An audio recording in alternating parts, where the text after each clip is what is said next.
All right, so I had the Rainbow Warrior case. This is a picture of the boat. On July 10th, 1985, the Rainbow Warrior, a New Zealand boat, was sunk in the Auckland harbor when two explosive devices went off. One person died as a result. 2 days later, two agents belonging to the French Directorate General of External Security were arrested and prosecuted. On November 4th, they pleaded guilty in the district court in Auckland. They had charges of manslaughter and willful damage by means of explosive. They were sentenced to 10 years imprisonment in a New Zealand prison.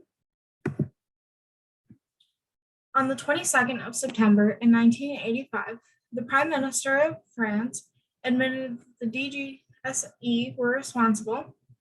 The Minister of External Affairs of France said that France was ready to deal with any of the consequences from the explosion. So the Minister of France and the Prime Minister of New Zealand met on multiple occasions over a period, like a couple of months. And on June 19th, 1986, France and New Zealand asked the UN Secretary General for a fair ruling in the matter. New Zealand was seeking an apology and compensation for no less than $9 million US, and they were going to allow a transfer in custody with a means of verification, but they did not want freedom of the prisoners to happen at all. Where France was willing to give an apology, but they wanted to give no more than $4 million for compensation. And they just requested immediate return of the prisoners. They didn't really say what they were going to do with them. So the UN Secretary General decided that the prisoners should be transferred to a French military facility on the island of Hutland, French Polynesia.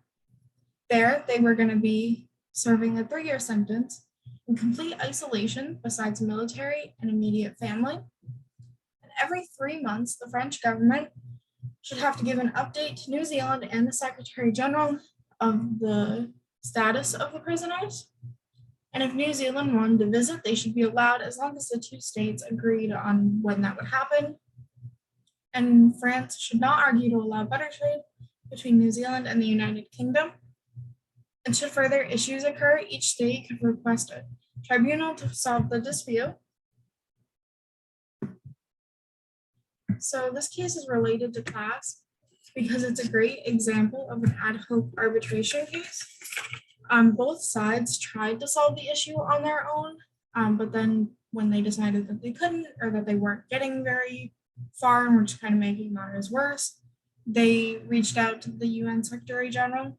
And it's an ad hoc arbitration because it's specific to the Rainbow Warrior case and isn't discussing any other outside issues. So this is